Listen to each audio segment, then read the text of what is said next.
Barcelona resmikan transfer Felix dan Cancelo. Barcelona akhirnya mengumumkan secara resmi kedatangan dua pemain baru, yaitu Joao Felix dan Joao Cancelo. Dua duo ini bahkan memperkuat skuad Xavi untuk mengarungi musim ini. Joao Felix dipinjam satu musim dari Atletico Madrid. Tidak ada opsi pembelian permanen di akhir masa pinjamannya. Dan hal yang sama juga pada Joao Cancelo. Ia dipinjam satu musim dari Man City. Tidak ada opsi pembelian permanen di akhir masa pinjamannya. Matheus Nunes resmi pindah dari Wolves ke Manchester City. Manchester City mengumumkan mereka telah resmi memboyong Matheus Nunes dari Wolverhampton. Sang gelandang akan dikontrak 5 tahun bersama City. Tak disebutkan harga pemain tersebut. Namun, media Inggris melaporkan, Man City harus menebusnya sekitar 53 juta pounds. Matheus Nunes mengaku senang bisa gabung dengan Man City. Ia mengatakan sudah mengamati dan mengagumi The Citizen. Resmi, Sergio Reguilon jadi bek kiri baru Manchester United.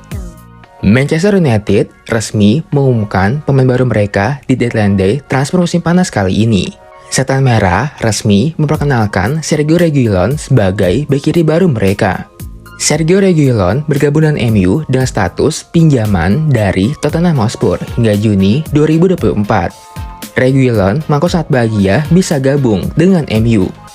Ia menilai kesempatan untuk jadi bagian dari MU terlalu bagus untuk dilewatkan. Resmi, Brighton boyong Ansu Fati dari Barcelona. Spekulasi masa depan Ansu Fati resmi berakhir. Winger muda Barcelona itu telah resmi bergabung dengan Brighton. Brighton memastikan sang winger gabung dengan tim mereka dengan status peminjaman. Keberhasilan Brighton mendapatkan Ansu Fati disambut gembira oleh Roberto De Zerbi. Pelatih Brighton itu menilai timnya telah mendapatkan talenta yang luar biasa dalam diri sang winger. Mason Greenwood gabung Getafe.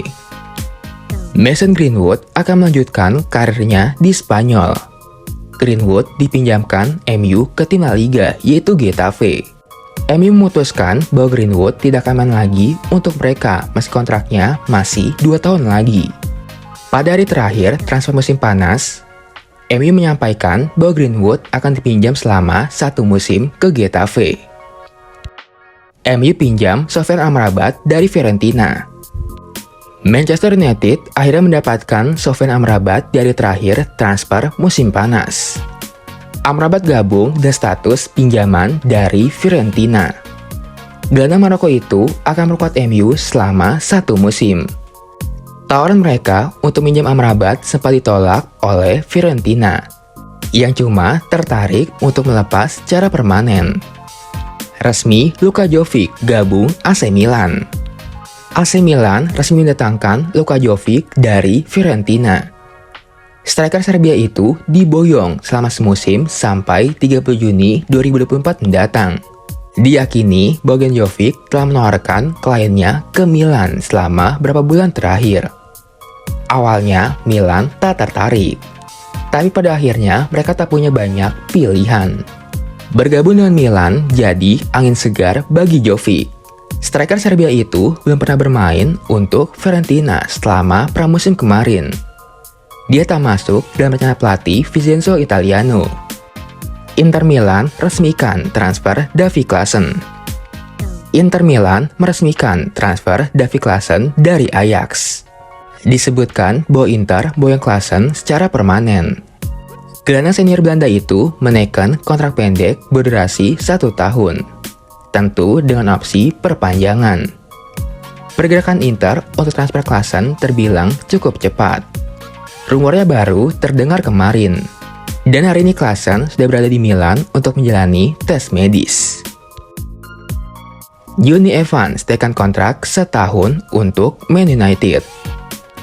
Jonny Evans mendapatkan kesempatan kedua untuk membela Manchester United. Bek senior 35 tahun itu menekan kontrak jangka pendek 1 tahun ke depan untuk membela Setan Merah. Evans sebelumnya bermain untuk Leicester. Namun sekitar sebulan terakhir, Evans dipanggil Erik ten Hag untuk menjalani trial membantu MU menjalani tur pramusim. Sepertinya penampilan dan kontribusi Evans cukup memuaskan untuk ten Hag. Resmi, Altay Bayındır gabung Manchester United sebagai pengganti Henderson. Kiper asal Turki yaitu Altay Bayındır akhirnya resmi gabung dengan MU dari tim Fenerbahce.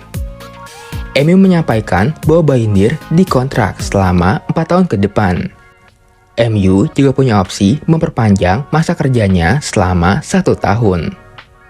Bayındır bergabung dengan MU hingga tahun 2027. MU membelinya seharga 5 juta euro dari Fenerbahce. Aston Villa pinjam Clement Lenglet dari Barcelona. Clement Lenglet masih akan di Inggris pada musim 2023-2024. Villa dan Barcelona mencapai kesepakatan soal transfer dari Lenglet. Mereka akan pinjam pemain itu selama semusim ini. Villa cuma perlu membayar 75% gaji dari sang pemain untuk tuntaskan transfer ini. Resmi, Callum Hudson-Odoi tinggalkan Chelsea untuk Nottingham Forest. Callum Hudson-Odoi akhirnya resmi meninggalkan Chelsea. Winger Inggris itu menerima pinangan Nottingham Forest. Hudson-Odoi diboyong secara permanen dan menaikkan kontrak berdurasi 3 tahun. Dia bakal bermain bersama Nottingham Forest tidaknya hingga musim panas 2026. Arsenal pinjamkan Nuno Tavares ke Nottingham Forest. Arsenal berpisah dengan Nuno Tavares pada musim panas ini. The Gunners meminjamkan bek Portugal itu ke Nottingham Forest. Forest meminjam Tavares selama 1 musim. Mereka juga punya opsi untuk permanenkan sang pemain. Tavares akan makan nomor punggung 3 di tim barunya. Dia berpeluang membuat debutnya saat melawan Chelsea pada akhir pekan ini. Arsenal lepas Rob Holding ke Crystal Palace. Arsenal melepas bek tengah mereka di tengah waktu bursa transfer. Rob Holding dijual ke Crystal Palace. Arsenal dan Crystal Palace tak menyebutkan berapa nilai transfer dari Rob Holding. Namun isunya dikabarkan sebesar 4 juta pounds. Sang pemain diikat kontrak dengan Crystal Palace selama 3 tahun. Bukankah Turki, Donny van de Beek bakal gabung klub IPL ini? Spekulasi masa depan Donny van de Beek memasuki babak baru. Sang gelandang dikabarkan akan meninggalkan MU untuk gabung dengan salah satu tim Liga Inggris. Luton Town saat ini sangat tertarik untuk boyong sang gelandang. The Tigers intens komunikasi dengan MU. Mereka mencoba untuk tuntaskan transfer ini secepatnya. Saat ini kedua pihak masih berunding. Dan dalam waktu dekat ini akan ketahuan apakah Van de Beek berpindah atau tidak.